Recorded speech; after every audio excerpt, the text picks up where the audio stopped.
If you're new, I'm Charlie, the lead pastor here, and whether you're in the room or joining us online, really glad that all of you are here today. And if you were here last week, you got to hear us make an announcement that we have taking possession starting tomorrow of about 2,500 square feet, like straight that way. Like if you walk through the cafe, it's that part that fronts the building over there. It's going to allow our roots, our youth group, to have their own space. It's going to allow our kids ministry back here to kind of expand, and it's a really great opportunity. So I don't know if you were here, saw that video, or you're online. We released the video on Facebook. And then, I don't know if you saw this. How many of you saw a video that I made with Matt, our youth director? Okay, so if I'm always trying to push people to Facebook, but I'm telling you, you need to get on Facebook just to see that. If you've never seen a youth pastor do push-ups on a staircase, it's amazing. I told him, hey, I want you to bring a lot of energy. And even though I had said that, I still was like overwhelmed by his energy, by what he brought. It's worth it just to watch that. You may be watching and think, is this real? And I'm telling you, I was there the whole time. A character that really doesn't matter. Does this really matter? What if there's some big story out there and I'm an really insignificant side character who just doesn't really bring any value to the story? And I think whether we think of it in really nerd terms like I do, or just in more real ways, we ask ourselves these types of questions. Do I matter? What is the story of this universe? What is going on here? What is happening? And does the role that I play, does it have great significance? And so we're going to spend the next 4 weeks in the book of Ruth, and we're going to look at a person who really wasn't that significant. There really wasn't anything about her life, kind of the role that she played that made her of any great consequence. And yet, for her being, the decisions that she made and the small, relatively insignificant things that she did, she actually ended up playing a very significant role, not only in her world with her family, but ultimately in God's big picture story. And so just to kind of set the table for you, I am hoping, our prayer for you is that when this is over, that you would not believe any longer that you are an insignificant player in the story that God is crafting in this universe. But that God, even though you may view yourself as incredibly insignificant, God views you as incredibly significant. And you have an incredible role to play in his story. So we're going to jump in here with the book of Ruth. We're going to spend a lot of time today just kind of introing the story, make sure we understand who the characters are, what's going on here, and to kind of get this picture of who Ruth is. So we'll start here. We're going to look at most of chapter 1 today. But for right now, we're just going to look at the first 5 verses, chapter 1, book of Ruth. In the days when the judges ruled, there was a famine in the land. So a man from Bethlehem in Judah, together with his wife and 2 sons, went to live for a while in the country of Moab. The man's name was Elimelech. His wife's name was Naomi. And the names of his 2 sons were Mahlon and Chilion. They were Ephrathites from Bethlehem, Judah, and they went to Moab and lived there. Now Elimelech, Naomi's husband, died, and she was left with her 2 sons. They married Moabite women, one named Orpah and the other Ruth. After they had lived there about 10 years, both Mahlon and Chilion also died. And Naomi was left without her 2 sons and her husband. All right, so we've kind of got an intro here to the story. And the first thing we need to make sure we understand, that first phrase, is this is taking place in what it says is the time of the judges. To make sure we understand where that fits into our Old Testament history, you know, the birth of the Jewish nation starts with Abraham being called by God, and he has a son Isaac. Isaac has 2 sons, Jacob and Esau, and Jacob kind of carries this blessing to start this nation. He has 12 sons that become the heads of the 12 tribes of what ultimately becomes Israel. And they prosper there, but then there's this story with Joseph where they end up in Egypt for a while, and they're doing really well, but then they get enslaved there, and they're there for several hundred years.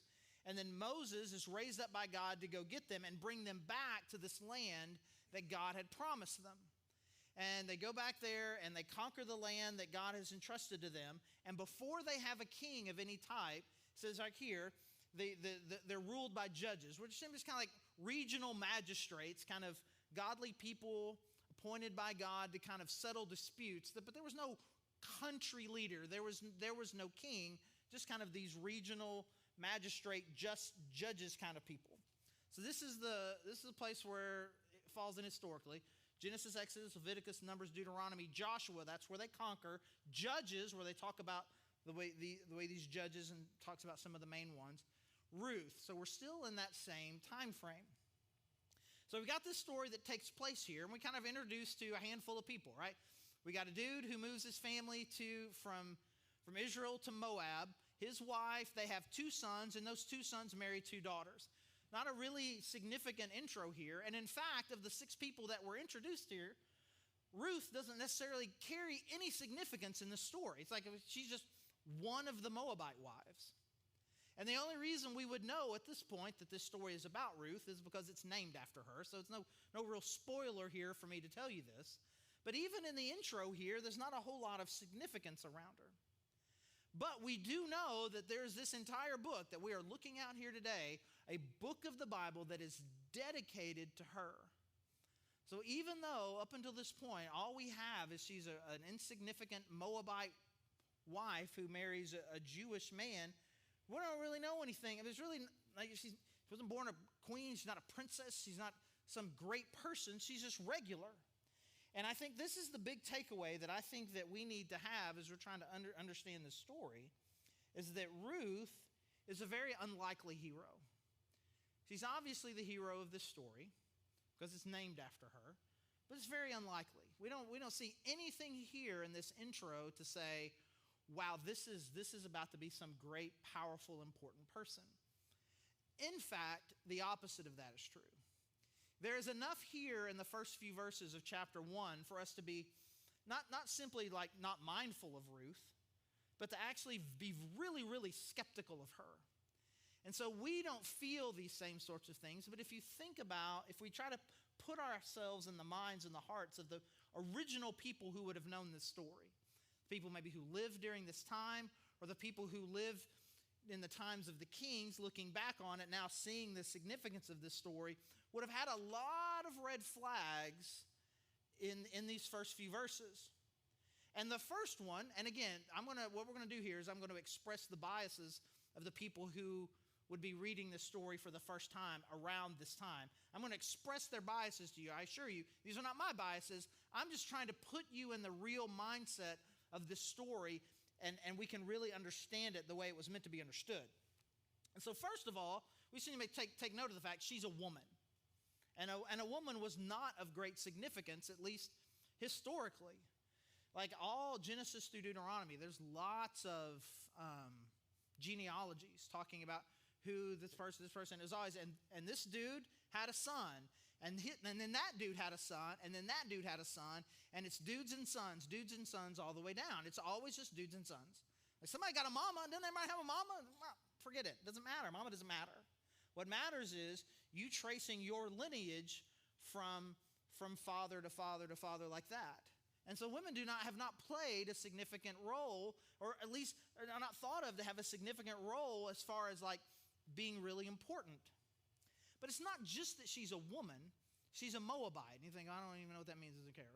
But just start with this. The Moabites and the Israelites, they had real beef, like real beef. It's not just racist. It's not like they didn't like each other, because actually they were very similar in race. Abraham being the father of Israel, and his nephew Lot, essentially one of his sons being Moab, who was the father of Moabites. So racially, they're very close. But during the Exodus, as they are coming from Egypt back into their promised land, the Moabites actually pick a fight with them, where they try to, the king there, he hires this prophet to try to curse them. And it's the story, it's got a talking donkey in it. You don't know what that story that is about Balaam and the talking donkey? You should totally go look it up. It's in Numbers. It's a great story. And so they are trying to curse them. They are opposing them. And essentially there's this idea, you read it, Man, you don't align yourself with Moabites. They are our enemies. They are God's enemies. And so she's a Moabite, and that's not great. And so let me make sure, and we're trying to understand what's going on with this family. So there was a famine in the land, God's special land. And so rather than trusting God, this family decides to leave and go to Moab. I'm going to let these terrible people, I'm going to live under the prosperity of these terrible people. So this, like even the Jewish people in this story, they're not great because you didn't stay and trust God. You went to trust and not even trust other people, and not just other people, these people. And then what happens to them, from the people's perspective of reading, is exactly what you would expect to happen. You go step outside of God's protection and you go live with God's enemies, and what happens? Well, you die, for one. He dies. Elimelech, he's dead. And then they don't have the sense to then leave then, and so then both of the sons die. And so you read this story, this family is cursed by God. And you may be like, burp, burp, burp, burp, burp. I thought we didn't believe in stuff like that. Does God really act that way? It doesn't say that God is doing this. I'm just telling you what you're supposed to feel when you read it. This is a cursed family who has made a terrible decision, are intermarrying with the wrong people, and enter Ruth. So there's a lot of layers to this story, especially if you are, again, a contemporary of this story, an original reader of it. And ultimately, one of the big things that they need to understand, which is important for us too, is the shattering of stereotypes. We decide in advance who is and is not significant based on the role that they play, their birth, their race, their nationality, their relative level of wealth, the job that they have. There's lots of ways that we determine mentally in our own brains, and we're all different, but we all have our different ways in which we decide whether or not someone is or is not important.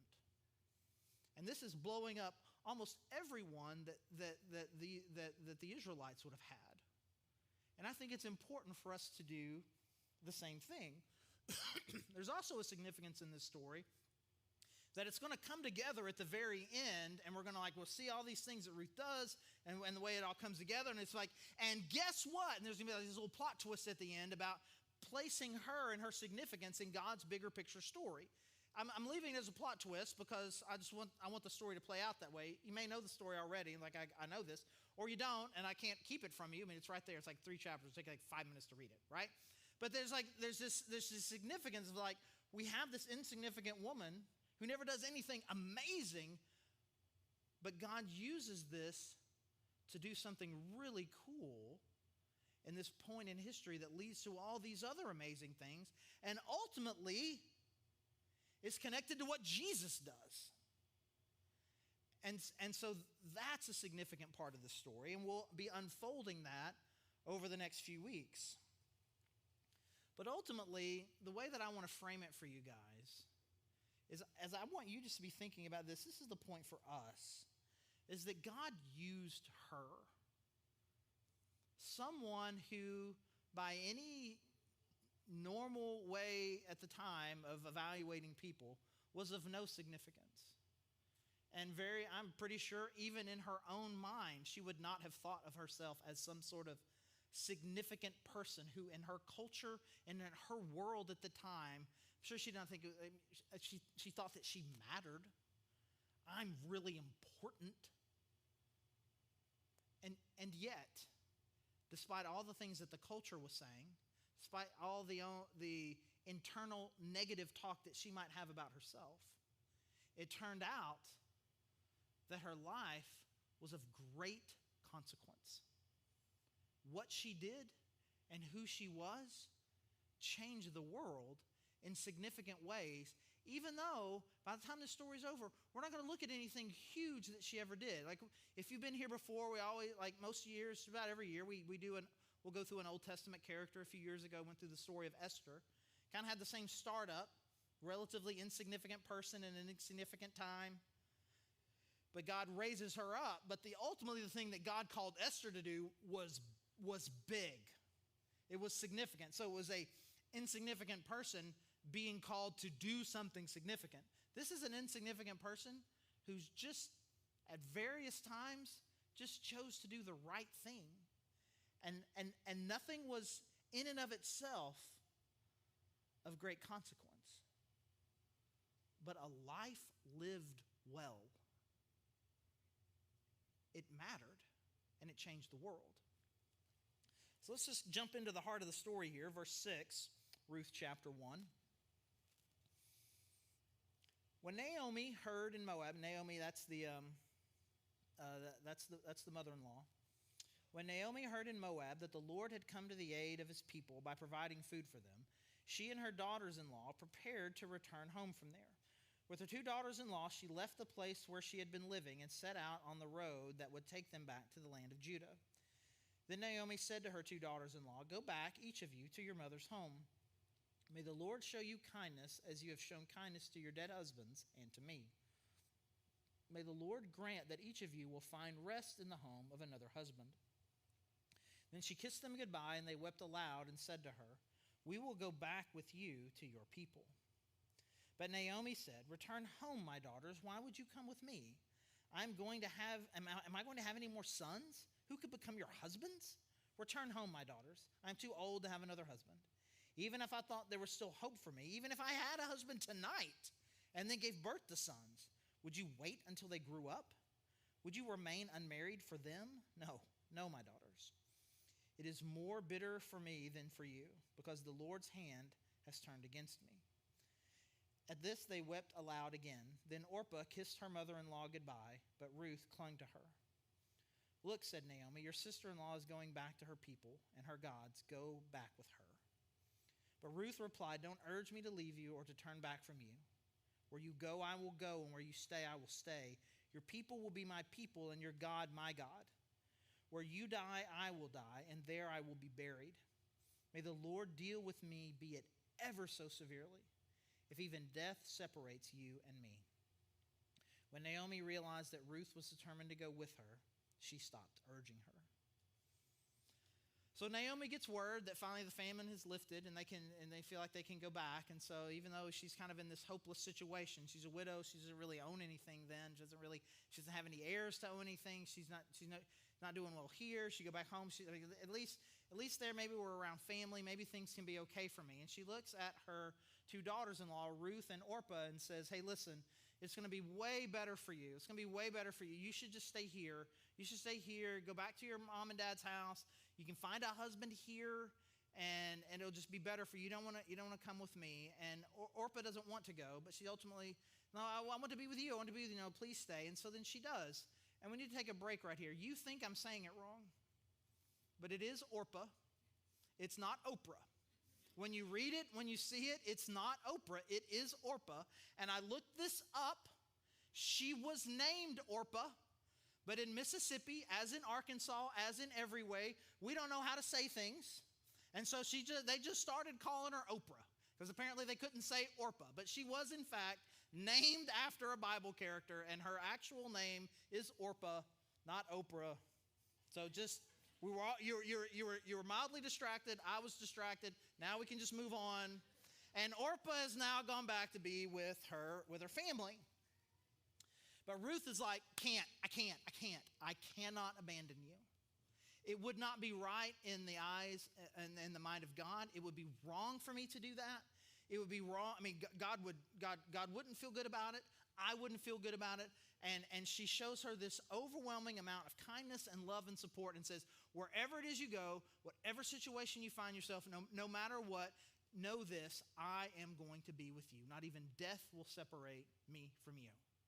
We are in this together. So what we have here is just, at this point, just one remarkable, selfless act of kindness and love, where she makes a decision to say, I could do what is easiest and best for me, or I can do this thing that I believe that God is wanting me to do. I can do what is best for me, or I can show incredible love and compassion to my mother-in-law. Not, again, not overwhelmingly complicated, not some earth-shattering, world-changing moment, just a moment in time where she says to her mother-in-law, we're in this together. Whatever bad thing happens to you is going to happen to me. And we together are going to work this out. So again, in a relatively insignificant moment, she does a couple of things. And the first one is this, is that ultimately she trusted God. She trusted God. This is what God wants me to do. Even though it doesn't seem like that there's going to be a really great chance of success here, I believe that this is what God wants me to do. And she chose to do it. She chose to do the right thing, even though she didn't want to. And it's funny, this is an annual tradition. It's an annual tradition surrounding the men's retreat, where it's time to go to the men's retreat. And I have conversations beforehand, during the men's retreat, and then after the men's retreat. I'm like, well, I don't know. I don't really want to go. I don't think I want to go. I don't want to go. Because it's awkward. Like, what are we going to be doing? There's all these guys out there. Like, I don't know what it is. I just rather stay home. And then the guys that ultimately make the decision to come to the men's retreat are just like, and that was really good. I'm really glad I came. God really did something in me. I built some great relationships. God's kind of convicted me about some things. And a decision to make, to do something, even though you didn't want to, but I knew it would be for my good, ultimately has a really good effect. And there's things like this that happen all the time, where there are things that you don't want to do. There's things that is like, in this moment, I'm not sure I want it. Do I want to come to church today? Do I want to do this? For me, do I want to walk out in the cold and watch kids acquire candy? No, I don't. There's lots of things like that I don't want to do. And then we do them. And then when you do the thing you know you were supposed to, God shows up. He always shows up. And there's a really kind of life-impacting, significant story for me that is really birthed in insignificance. I used to tell it all the time in Connections. And if you've been around a while and you've been to Connections, you've heard this story, you're going to be really disappointed. I can't believe this dude doesn't tell this story in Connections anymore. I apologize. But it has to do with me as a freshman in college. And I grew up going to church, and it was just a normal old church. And I would have told you then that I liked going to church and didn't realize that I didn't like going to church until I moved away and went to a church just like the church I did growing up. Same kind of teaching, same kind of music, same kind of people, same building, same chair, same everything. And I was sitting there thinking, this is awful. I hate this. Why am I here? I set an alarm to be here. I hate all of this. This is dumb. What is the point of this? And at the same time, I'm a freshman in college making decisions that say, freshmen make. I'm living a freshman kind of life, making decisions that weren't for my best. And I'm thinking about, I should just punt on church altogether, because what is the point anyway? But there was this trap. I was trapped. And I was trapped by the fact that my parents would call me every Sunday afternoon at 1:30. And it was not coincidence that was when they chose to call me. And you got to understand, you got to set the context here. This is back when there were only hardwired phones, right? You had to set an appointment to call somebody, because otherwise they wouldn't be there. I'm sorry, I'm old. So anyway, so they would call me, and they picked this time on purpose, right? They had two questions. First question, how was your week? But that was a throwaway question. That was not the question that they wanted. The real question was the second question. What was the second question? Yeah, how was church? And so I'm trying to make a decision. Am I going to start lying to them or tell them to stop asking? And ultimately, I decided I would give church one more chance. And this is how old I am again. I had to go to I look in the yellow pages and I find a church. So we found it. Church called Fellowship Bible Church in Conway. It was very similar in name to a church that my brother was going up to here when he lived up here. I was like, I'll give this a shot. And I went there, and it was fine. Music was fine. The teaching was good. People were a little friendly. It was fine. It was fine. I think I could suffer through this in order to appease my parents. But then ultimately, this guy who's leading a Bible study with freshmen in my dorm, I meet him, and I get into this Bible study with him, and the direction of my life began to radically change from whatever this was about to be to whatever it is you would say I am now. Because on one insignificant Sunday in November of the fall of 1990, I made a decision to go to church when I didn't want to. And God ultimately did something really significant. And this is what she did. She trusted God, but then she just loved well. She loved well. She loved her mother-in-law. She loved her well. She made a decision to say, I'm just going to love her. And when we make that sort of decision, to say that I'm going to love people, I mean, something good always happens. I make a decision to say, okay, well, here's what I'm going to show compassion to someone who is hurting. I'm going to remember someone's birthday. I'm just going to send them an encouraging text. I'm going to give food to someone who needs it. She made a decision that this may not be in my own best interest, but I'm going to love her well. And even though, again, it wasn't of great significance. You know, some of you may think, man, I don't know, I'm not ever doing anything of great significance. All I ever do, like the most important thing I feel like I ever do, is every week I come here and I love on preschoolers. You have no idea. You have no idea the impact that you're having on that preschooler. You have no idea the impact that you're having on the parents of that preschooler who are getting to worship while you're taking care of them. Man, I don't really ever do anything of any important. I just sit there at the front door, and people who are new, I introduce myself to them, and I help put them at ease as they come in. That's all I'm doing. You have no idea who you're meeting and how fearful they are about being at church. And you have no idea what God is going to do in their life that week or the next. But when we make decisions with people that we know, our friends, our family, people that we meet at church, people we meet out there, strangers who are in need, and you make a decision to show a little bit of love, you have no idea what the rippling impact of that is going to be. And ultimately, again, as we set the stage for this story, this is what I want you to believe. That you are an unlikely hero in your own God-crafted story. God is crafting a story around you that in and of itself with Ruth is really insignificant. But you're the hero. You're the star of that show. And when you play your part, when you do the small things that God calls you to do, and you love people well, I trust God and I love people well, then what God is going to do in your life is going to be of great significance. I'll spoil a little of the Ruth story. So far, all she's done is choose to follow her mother-in-law. The other big things that she's going to do, she's going to go gather food, and she's going to flirt with a dude who's already flirting with her. That's it. Those are the big, epic, monumental things that she does. But because she does them, because at each step along the way, it is a demonstration of faithfulness and trust in God. It is a demonstration of love to her suffering mother-in-law.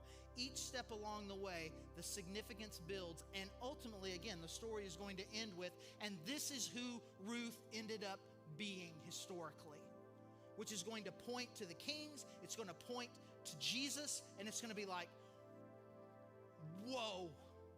She thought she was just living a normal life, and all she was doing was in varying moments choosing to be faithful to God and choosing to love other people well, and ultimately she's now an historical figure. The real hero of the story of me at church the fall of my freshman year is a woman named Bev. And in the middle of this service, they had a thing called meet and greet, where you stand up and say hi to the people around you, which was really, really weird. We never did that because nobody wanted to be there, and I didn't care that you were there. So why are we standing up saying hi to one another? I don't know. But we did. And we just kept going. And then after the service, she says, "You're a college student, right?" I was like, "Yeah." She says, "Hold on." And then she introduces me to this guy who gets me in a Bible study, begins to mentor me in college. And I come on staff with this organization and start a ministry on this campus, and then ultimately help plant a handful of churches, St. Louis, and Cabot. Been pastor here for a while. And ultimately, the diverging path in my life between whatever I was becoming as I was going to give up on God and continue to make bad decisions, and what God has done in my life now The pivotal point was a woman at church introducing herself to me and then taking the time to connect with me, someone she thought I would like to know. A relatively insignificant moment in her life that had huge impact on mine and a ripple effect on hundreds, thousands of other people because of one act of kindness. Your role, your life has great significance in the story that God is building in this world. As He is bringing the hope and life of the gospel of Jesus Christ to people, every moment where you trust God and you love well is a significant moment, not only in your life, but in the ripple effects that it has. The question for us this week and over the next few